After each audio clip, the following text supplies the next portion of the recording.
students, good morning to all of you and welcome to online platform of Defense Shop. आज हम चर्चा करने वाले हैं लॉग का एक बहुत खूबसूरत सा प्रॉपर्टी है और उम्मीद करते हैं कि ये प्रॉपर्टी जो आपको बोर्ड पे दिख रहा है, जो भी विद्यार्थी मैथ के स्टूडेंट है उसको तो ये फार्मूला पता ही होगा लॉग में कि log m plus log n बराबर लॉग m इंटू n होता है। लेकिन अगर हम बोले ये फार्मूला ऑलवेज ट्रू नहीं है, इज नॉट ऑलवेज ट्रू, तो हो सके कि कितना आप लोग में से बहुत सारे विद्यार्थी को ये आश्चर्यचकित लगे कि भाई हम तो बचपन से पढ़ते आ रहे हैं, बचपन में मतलब 11th 10th से पढ़ते आ रहे हैं कि log m into n sorry log m plus log n बराबर लॉग m इंटू एन होता है, और ये बोल रहे हैं कि आप इज नॉट ऑलवेज ट्रू। एकदम सही बोल रहे हैं कि ये हमेशा सत्य नहीं होता है। और अगर इस प्रॉपर्टी को बारीकी से नहीं देखिएगा तो इस प्रॉपर्टी में एक टेक्निकल फॉल्ट है, उस टेक्निकल फॉल्ट को आपको धरना होगा और एनडीए यहाँ से क्वेश्चन पूछता है, एराइज करता है हमेशा। और अगर उस फॉल्ट को नहीं पकड़िएगा तो आपको लगेगा एग्जामिनेशन हॉल में कि हम तो सही मार के आए हैं, मने मने जोड़े रहिएगा कि मेरा इतना नंबर आ रहा है, पता चलेगा वो जुटने के बाद और माइनस हो रहा है। उस टेक्निकल फॉल्ट को पकड़ना है और उस टेक्निकल फॉल्ट को हम लोग कैसे पकड़ेंगे तो इस फॉर्मूला में हम बताएंगे, इस वीडियो में हम बताएंगे। तो log b to the base a plus log c to the base a बराबर log bc to the base a। log का एक पूरा एकदम पहला प्रॉपर्टी ही है ये, ऐसा होता है। लेकिन बोले ये हमेशा सत्य नहीं होता, हमेशा सत्य ऐसे नहीं होता है। इसको लॉजिकली आप देख सकते हैं, इस तरह से सत्य नहीं होता है कि अगर बताइए इतना तो पता है आपको कि लॉग सिर्फ और सिर्फ पॉजिटिव मसाला के लिए डिफाइन है। लॉग निगेटिव अगर दीजिएगा मतलब आर्गुमेंट में यहाँ पे अगर निगेटिव रखे कहीं भी ना, बेस में आर्गुमेंट में कहीं भी नहीं रख सकते आप निगेटिव। अगर निगेटिव रखिएगा तो लॉग अनडिफाइंड हो जाएगा। तो बताइए जिस केस में बी निगेटिव होगा और सी भी निगेटिव होगा तो ना ये डिफाइन होगा ना ये डिफाइन होगा, मतलब दोनों अनडिफाइन है, मतलब एलएचएस अनडिफाइन हो गया। अब एलएचएस अनडिफाइन हो गया लेकिन बीसी निगेटिव होने के बावजूद ये बीसी हो जाएगा। बीसी मतलब कि दोनों निगेटिव निगेटिव है, पॉजिटिव हो जाएगा, तब तो आरएचएस तो डिफाइन हो जाएगा। तो क्वेश्चन किस फॉर्मेट में दिया है सॉल्व करने के लिए इस पे भी मायने रखता है। एकदम वीडियो को लास्ट तक देखिएगा, आपको बात एकदम 100% समझ में आ जाएगा। फिर आज के बाद आप भी बोलने लगिएगा कि भाई साहब ये फार्मूला तो ऑलवेज ट्रू नहीं है। तो देखिए हम इस पे एक एग्जाम्पल लिए हैं और इस एग्जाम्पल को समझाने का प्रयास करते हैं, ध्यान से देखिएगा। एक हम क्वेश्चन इस तरह से लिए कि log x to the base 2 plus log x minus 2 the base 2 is equal to 2, ये फॉर्मेट में लिए। और दूसरा क्वेश्चन हम इस फॉर्मेट में लिए। आम विद्यार्थी को भाई साहब लगेगा कि दोनों क्वेश्चन तो एक ही है, यहीं पे मार खाएगा। हम क्या किए हैं कि एक एलएचएस के फॉर्म में क्वेश्चन दिए हैं और एक आरएचएस के फॉर्म में सीधा मल्टीप्लाई करके दिए हैं। दोनों से अगर सोल्व करेंगे तो आंसर पे फर्क पड़ जाएगा। अब आंसर पे फर्क कैसे पड़ जाएगा तो इस बात को ध्यान से देखिएगा। अब जैसे log x to the base 2 plus log x minus 2 the base 2 is equal to 2 लिखें। हम लोग प्रॉपर्टी जानते हैं कि अगर प्लस में है तो गुना हो जाएगा, ऐसे लिख सकते हैं, ध्यान से देखते चलिएगा। x minus 2 is equal to 2। फिर लॉग का प्रॉपर्टी होता है कि हम 2 को अगर लॉग को हटाना चाहें तो 2 का पावर 2 चढ़ जाएगा, यानी x into x minus 2 is equal to 2 का पावर 2 इज इक्वल टू 4। ये सब आप ध्यान देते चलिएगा। यहाँ पे हम इसको गुना कर लिया तो एक्स स्क्वायर माइनस 2x और 4 को इधर ले चलाएं तो x square minus 2x minus 4 is equal to 0, ये आ गया। अब इस क्वाड्रेटिक इक्वेशन को सॉल्व कर दिए। हमने यहाँ पे चेक किया तो इसका डी जो था मतलब वैल्यू बहुत लेंदी आ रहा था, तो आप इसको डायरेक्ट मिड स्प्लिट थ्योरम पे अगर आप कैपेबल है तो तोड़ लीजिए, और नहीं तो फिर जो 10वां क्लास में पढ़ते थे श्रीधराचार्य रूल, तो वो श्रीधराचार्य रूल को लगा दीजिए। श्रीधराचार्य रूल क्या है, x is equal to minus b plus minus under root b square minus 4ac बटा 2a। ऐसा नहीं लगता है कि कोई लगता है कि हवन कुंड से एकदम निकाला गया जब तब करके, एकदम श्रीधराचार्य रूल नाम से खतरनाक लग रहा है। तो वो खतरनाक से मतलब नहीं, बस सिस्टम है किसी भी क्वाड्रेटिक इक्वेशन से x का मान निकालने का। तो वो हम इस तरह से प्रॉपर्टी लगा दिए। माइनस बी किए तो प्लस 2 हो जाएगा क्योंकि ऑलरेडी माइनस था। Plus minus under root b square 4 हो गया, माइनस 4a आपका 1 इंटू सी माइनस 4 माइनस 4 गुना हो जाएगा -16 और फिर यहाँ पे माइनस है +16 और 4 माइनस यानी कि रूट 20 हो जाएगा। इसके अंदर में रूट 4 तक 16 +16 +4 20 हो जाएगा। अब रूट 20 को हम लोग 2√5 लिख सकते हैं। वही यहाँ पे हम डायरेक्ट लिख दिए, ये 2 था प्लस माइनस 2√5 बटा में 2, ये 2 कॉमन लेके काट दिए तो बच गया 1 प्लस माइनस √5। अब यहाँ से 2 आंसर हो गया x का, एक हो जाएगा 1 प्लस √5 और एक माइनस लेके दीजिएगा 1 माइनस √5। अब x का 2 आंसर आ रहा है। अब दोनों आंसर हमारा वैलिड है कि नहीं तो क्रॉस चेक करेंगे हम ले जाके क्वेश्चन में। तो आप सबसे पहले चेक करने से पहले ये बताइए कि √5 का मान कितना होगा। तो √5 का मान लगभग 2 दशमलव समथिंग और 2 दशमलव समथिंग और 3 दशमलव समथिंग, 3 दशमलव समथिंग इसका मान आ रहा है, जिसका मतलब पॉजिटिव मान है, ये पॉजिटिव वैल्यू है, पॉजिटिव वैल्यू। और यहाँ पे 1 माइनस √5 करें तो 2 दशमलव समथिंग 1 में से घटेगा, तो यानी कि ये जो है एक निगेटिव मान है, निगेटिव वैल्यू है, निगेटिव वैल्यू। अब हम बताते हैं, यहाँ पे ध्यान से देखिए, गौर से देखिए कि x 1 प्लस √5 पॉजिटिव वैल्यू है यानी 3 दशमलव समथिंग। यहाँ अगर हम रखते हैं तो इसको कोई दिक्कत नहीं है भाई, सब पॉजिटिव मसाला मिल रहा है, पॉजिटिव मसाला मिल रहा है तो कोई दिक्कत नहीं, ये डिफाइन है। यहाँ पे अगर हम रखते हैं, यहाँ पे अगर हम रखते हैं तो ये 3 दशमलव समथिंग है मान इसका, और 3 दशमलव समथिंग में से 2 घटेगा भी तो 1 दशमलव समथिंग बचेगा, यानी पॉजिटिव वैल्यू ये भी डिफाइन है। तो इसका मतलब कि इसको कोई दिक्कत नहीं है, ये दोनों डिफाइन है, तो दोनों डिफाइन है, यानी कि यहाँ पे x = 1 प्लस √5 जो है वो राइट आंसर है। लेकिन अगर 1 माइनस √5 पे हम चर्चा करें, 1 माइनस √5 पे, तो 1 माइनस √5 पे आप चर्चा कीजिएगा तो ये नेगेटिव वैल्यू है, और 1 में से 2 दशमलव समथिंग घटेगा तो -1 दशमलव समथिंग बचेगा, और -1 दशमलव समथिंग आप यहाँ रखिएगा, पगला रहे हो, लॉग नेगेटिव के लिए डिफाइन होता है, -1 दशमलव समथिंग रखने जा रहा है, चौपट अनडिफाइन यहाँ भी रखेगा, एक अनडिफाइन होगा तो दूसरा जगह चेक करने की जरूरत भी नहीं है, ऐसे रख के देखोगे ये भी हो जाएगा -1 दशमलव समथिंग और माइनस हो जाएगा तो -3 दशमलव समथिंग, ये भी अनडिफाइन, अब बराबर 2 बोल रहा है, अनडिफाइन प्लस अनडिफाइन बराबर 2 कभी संभव है, तो मतलब कि ये इसका आंसर पॉसिबल नहीं है।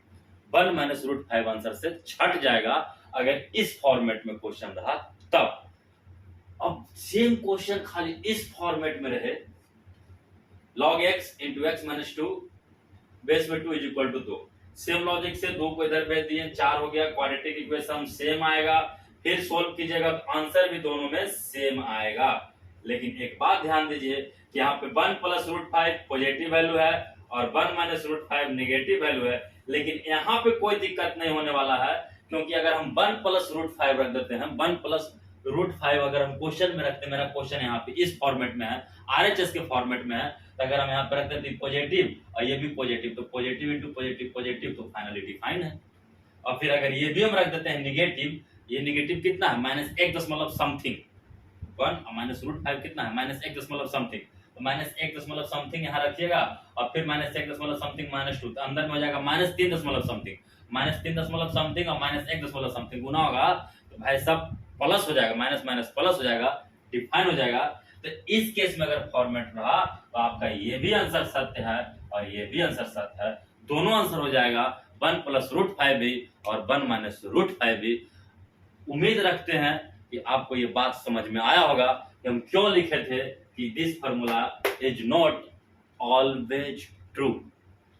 बात समझ में आ रहा है ना, फर्क पड़ेगा भाई साहब कि LHS के फॉर्म में दिया है क्वेश्चन कि RHS के फॉर्म में दिया है। अगर RHS के फॉर्म में दे रहा है तो मेरा आंसर दोनों हो जाएगा यहाँ पे, क्योंकि दोनों डिफाइन हो जाएगा। लेकिन अगर इस LHS के फॉर्म में देता है क्वेश्चन तो फिर हमारा एक आंसर छट जा रहा है, एक ही आंसर हो रहा है।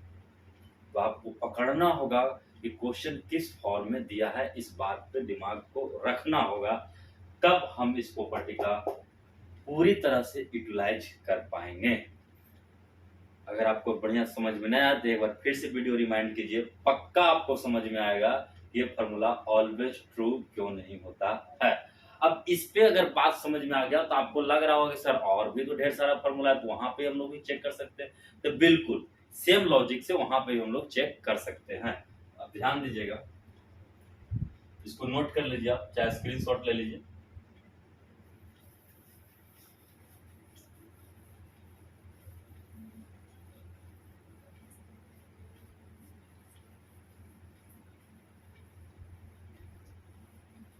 अब सिर्फ हम प्रॉपर्टी को लिखते हैं, बाकी आप दिमाग में रखते चलिएगा। जैसे एक दूसरा प्रॉपर्टी है कि लॉग बी बटा में सी बेस में ए अगर है, अगर बटा में तो ऐसे लिख सकते हैं log B to the base A और minus log C to the base A. अब इस प्रॉपर्टी में भाई साहब भी आप बचपन से जो पढ़ते आ रहे हैं, हम इसमें भी कर सकते हैं नॉट ऑलवेज ट्रू। आपको क्वेश्चन किस फॉर्म में दिया है उस पर डिपेंड करेगा आपका आंसर। अगर आप एक्स का मान निकालना चाहते हैं, अगर एक्स के फॉर्म में क्वेश्चन दिया है तो इस फॉर्म में किस फॉर्म में, अब बताइए। अगर बी निगेटिव है और सी भी निगेटिव है, मान लीजिए बी और सी दोनों निगेटिव है, ये तो अनडिफाइन हो जाएगा। लॉग निगेटिव मसाला के लिए डिफाइन है नहीं, ये भी अनडिफाइन हो जाएगा, ये भी अनडिफाइन, ये भी अनडिफाइन, खत्म। मतलब कि भाई साहब अगर बी सी अगर दोनों निगेटिव लेते हैं तो ये खत्म हो जाता है, आरएचएस अनडिफाइन हो जाता है। लेकिन अगर दोनों निगेटिव है, बी भी निगेटिव और सी भी निगेटिव, तो निगेटिव निगेटिव कट जाएगा, ये पॉजिटिव हो जाएगा, आरएचएस डिफाइन हो जाएगा। मतलब बात को समझिए, यानी बी और सी दोनों पॉजिटिव रहा तब तो अच्छा बात है कि दोनों पॉजिटिव है, तो इधर भी आरएचएस भी डिफाइन होगा और एन भी दोनों पॉजिटिव है तो एलएचएस भी डिफाइन होगा। मामला कहाँ गड़बड़ हो रहा है? मामला गड़बड़ हो रहा है कि अगर भाई साहब आरएचएस साइड यहाँ पे जो बता रहे हैं, आरएचएस में अगर बी और सी दोनों निगेटिव रहा तो ये अनडिफाइन हो जाएगा दोनों, और एलएचएस इसका डिफाइन हो जा रहा है। तो इस बात को पकड़ना होगा कि किस फॉर्मेट में क्वेश्चन दिया है, ये चलते यहाँ पे ध्यान होगा। अच्छा, अब किसी के दिमाग में जा रहा है अगर एक पॉजिटिव एक निगेटिव रहा तो एक पॉजिटिव एक निगेटिव रहा, मान लीजिए बी पॉजिटिव है और सी निगेटिव रहे तो बी तो डिफाइन हो जाएगा, सी डिफाइन नहीं होगा, मतलब खत्म। एक भी अनडिफाइन हो गया तो मतलब कि आरएचएस खत्म। एन जाइएगा तो बी बटा सी कीजिएगा तो ठीक है, बी पॉजिटिव है लेकिन सी निगेटिव है तो पॉजिटिव भागा निगेटिव कीजिएगा, निगेटिव तो एन भी अनडिफाइन हो जाएगा, तो आरएचएस भी अनडिफाइन, एलएचएस भी अनडिफाइन। तो यहाँ पे तो परफेक्ट है। सिर्फ मामला गड़बड़ाएगा कि अगर दोनों निगेटिव है, बी भी और सी भी, तो एन पट्टी अनडिफाइन हो जाएगा और ये साइड डिफाइन हो जाएगा। तो उम्मीद करते हैं कि आपको बात ये समझ में आया होगा और क्वेश्चन बनाने वक्त इस बात पे ध्यान देना होगा कि किस फॉर्मेट में हमारा क्वेश्चन है। जिस तरह से तीसरा प्रॉपर्टी भी आप देख लीजिए कि अगर ऐसे कहीं मिल जाता है log x स्क्वायर बेस में a जो भी, तो इसको ऐसे धड़ल्ले से 2 log x बेस में a तो हम लोग कर देते हैं, लेकिन एक बात ध्यान दीजिए, यहाँ पे x निगेटिव रहेगा तो डिफाइन होगा, यहाँ पे निगेटिव के लिए ये अनडिफाइन हो जाएगा और निगेटिव के लिए, लेकिन अगर x के यहाँ निगेटिव भी है तो स्क्वायर हो जाएगा तो पॉजिटिव हो जाएगा तो ये डिफाइन हो जाएगा। तो किस फॉर्म में क्वेश्चन है, मतलब अगर इस फॉर्म में क्वेश्चन है तो इसका नेगेटिव आंसर भी सत्य होगा, और अगर इस फॉर्म में क्वेश्चन है तो इसका नेगेटिव आंसर सत्य नहीं होगा। लेकिन इसी चीज का स्क्वायर में इवन पावर में गड़बड़ा रहा है मामला। अगर आपका क्यूब पावर में रहे log x क्यूब को हम लिख सकते हैं 3 log x, इसमें कोई दिक्कत नहीं है, क्योंकि अगर यहाँ नेगेटिव तो ये भी अनडिफाइन, और अगर x नेगेटिव लिया तो नेगेटिव का पावर 3 करोगे तो ये भी अनडिफाइन, दोनों तरफ अनडिफाइन, तो ये तो परफेक्ट है, ना इधर डिफाइन ना इधर डिफाइन। पॉजिटिव लोगे दोनों तरफ डिफाइन, परफेक्ट है। लेकिन यहाँ पे पॉजिटिव लेगा तो दोनों तरफ डिफाइन है, लेकिन अगर निगेटिव लेंगे तो एन डिफाइन नहीं होगा, एन खत्म, एन डिफाइन हो जाएगा। तो इस बात को यहाँ पे भी दिमाग में रखना है कि क्वेश्चन दिया कैसे, log x square base a बराबर 2 करके दिया है कि 2 log x to the base बराबर करके 2 दिया, कुछ भी दिया है, उसको सोल्व करने वक्त अगर इस फॉर्मेट में रहा तो नेगेटिव आंसर भी होगा और इस फॉर्मेट में रहा तो नेगेटिव आंसर नहीं होगा। इस बात को आप दिमाग में रखिएगा, अच्छे से रखिएगा। और हम लॉग पे ढेर सारा क्वेश्चन भी करवाएंगे जो कि प्रीवियस ईयर में एनडीए पूछे हुए हैं, तो वो सारा क्वेश्चन करेंगे तो और भी बहुत अच्छे से क्लियर होगा। और एक प्रॉपर्टी देख लीजिए, प्रॉपर्टी में और त्रुटि है, क्या गलती है प्रॉपर्टी में, आप इस तीसरा प्रॉपर्टी देख लिए।